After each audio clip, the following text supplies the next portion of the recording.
국민 아버지 배우 송재호 씨가 지병으로 별세했습니다. 나이 90이 돼도 움직일 수만 있다면 계속 연기하겠다던 고인은 데뷔 후 반세기 넘게 150편이 넘는 작품에 출연하며 국민 배우로 자리매김했는데요. 학창시절 가방에 도시락은 없어도 카메라는 꼭 가지고 다닐 정도로 영화를 사랑했다던 그가 데뷔를 위해 쌍꺼풀 수술까지 감행하니라는 유명합니다. 1939년 평양생으로 부산에서 자라동아대 국문과를 졸업했는데 언젠가는 영화 한번 만들어 보겠다며 그는 고등학교 때부터 책가방에 활동, 사진 카메라를 넣고 다녔죠. 송재호는 부산에서의 성우 생활을 정리하고 64년 상경의 충무로에 첫 발을 내딛습니다. 그곳에서 친구의 소개로 충무로 고전 다방에서 김기영 감독을 만나 신성일 같은 쌍꺼풀도 없는 네가 배우가 되겠다고 하는 핀잔을 받고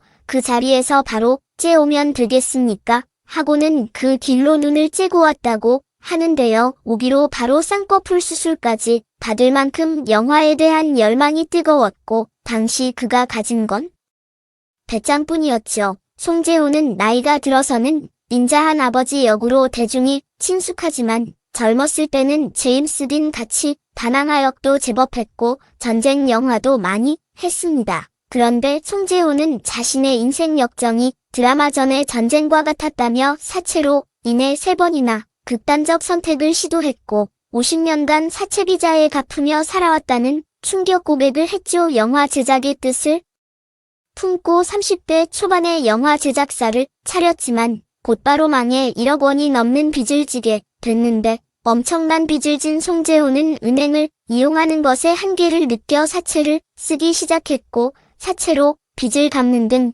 빚으로 빚을 갚는 악순환이 계속됐는데요. 송재호는 한때는 사채업자에게 하도 시달려 칼을 빼 자신의 배에 대고 오지마 한 발자국만 더 오면 확 그어버릴 거야 하고 위협을 가해 사채업자들의 복면을 모면할 수 있었습니다. 특히 손이 귀한 집안에서 태어난 송재호는 20대 초반에 결혼해 5명의 자녀를 둬던 탓에 빚을 감당하기엔 더더욱 벅찼다고 하는데요. 송재호는 한 매체와의 인터뷰에서 너무 괴로웠고 삶의 희망도 보이지 않았다. 늘 쫓기듯 찌들어 사는 인생이 너무 힘든 나머지 극단적 선택을 3번이나 시도했었다. 약도 먹어봤지만 실패했다고 밝혔죠. 그러나 송재호는 신앙생활을 시작하면서 인생관이 바뀌고 희망을 찾기 시작했다고 합니다. 양주 2병을 한 입에 물고 나발을 불 정도였고 담배도 하루 5감을 피웠던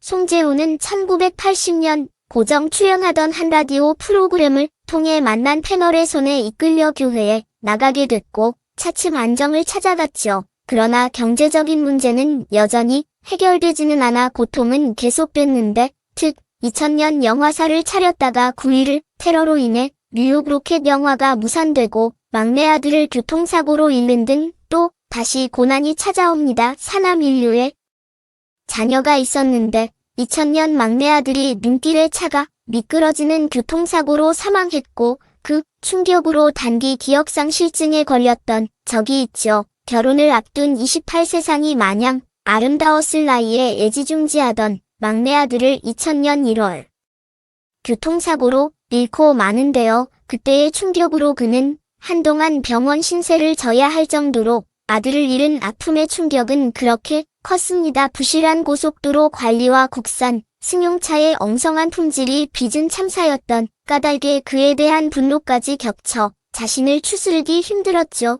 그때 심혜진 씨와 여비서라는 드라마에 출연 중이었는데 고작 2줄짜리 대사가 외워지지 않았고 삼성의료원 신경과 나동열 교수로부터 진찰을 받았는데 뇌세포가 급속하게 사멸되고 있다는 진단을 받게 될 정도 충격이 심했습니다. 그러나 막내 아들의 사고는 가족을 다시 뭉치게 했고 비뚤어진 생활을 하던 큰 아들도 마흔이 너무 성직자가 되면서 다시 용기를 얻었죠. 결국 송재호는 2005년 꽤 이자까지 모두 갚았는데 한 50년 일의 빚만 갚았다. 내가 지나온 세상을 돌아보며 참 희한하게 산 것 같다. 내가 한 50억쯤 벌어먹고 있을 거라고 생각하고 있는 사람들도 있던데 실제론 50억이 아니라 5억도 없고 50만 원도 없어 다 빚 갚고 이자까지 주고 하다 보니 나한테 남는 건 아무것도 없더라고 고백했습니다.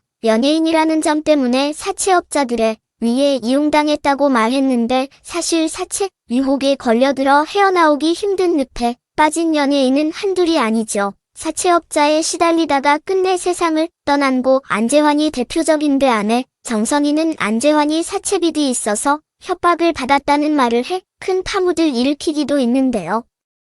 코미디언 배영만도 도박 때문에 사채 손댄 케이스인데 그는 도박에 소를 대는 바람에 건달들로부터 1,000만 원을 빌렸고 이 돈은 순식간에 수천만 원이 되더라고 고백했죠. 연예인의 경우 수입이 일정치 않아서 부업으로 사업을 하는 경우가 많은데 이때 사업을 확장하기 위해 사채에 손대는 경우가 많습니다. 또 극심한 직업적 스트레스 때문에 도박에 손을 대기도 하는데 돈을 많이 잃게 되면 자연스레 사채업자와 연결이 되는데 사채업자 입장에서는 연예인이 얼굴이 널리 알려진 사람들이라 몇 마디 독촉만으로 돈을 회수할 수 있다는 점에서 좋은 고객으로 대우한다고 밝혔죠. 송재호는 기독교에 귀의한 후 근육이 몸에 배어온 총 같은 건강을 얻었지만 6, 70년대부터 연기마당을 누볐던 이들이 그렇듯 그도 따로 건강을 챙길 형편은 아니었습니다. 먹고 살기 버거운 때인지라 그나마 돈 좀 주면 술 먹기 바빴고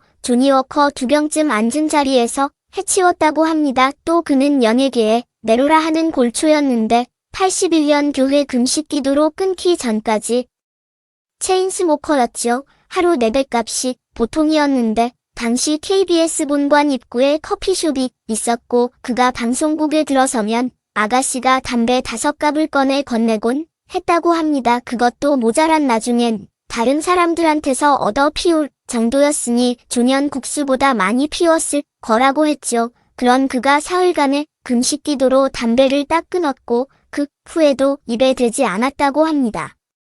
그가 건강을 위해 클레이 사격의 일가를 잃었다는 것은 널리 알려진 사실인데 호영호제였던 박종규 전 경호 실장과의 인연이 계기가 돼 78년 처음 총을 잡았다고 하죠. 박정희 대통령의 경호실장 박종규와 친한 사이로 박정희를 매우 존경했는데 12.6 사건 이후 박통이 나온 우표 앞에 형부를 피워놓고 홀로 추모할 정도였으며 제18대 대통령 선거 때 박근혜 후보를 지지한 대표적 연예인 중 한 명입니다. 연기자로서 송재호 그의 삶은 치열했는데 지난 64년 영화계에 67년 영화 아론의 주인공 공모에서 무려 870대 1의 경쟁률을 뚫고 발탁된 이후 일견 탄탄대로처럼 보이는 그의 연기 행로 이면에는 끊임없이 자기 완성을 추구한 한년 기장인의 고뇌와 자기연민이 떠리를 틀고 있었습니다. 사투리 연기에 능하여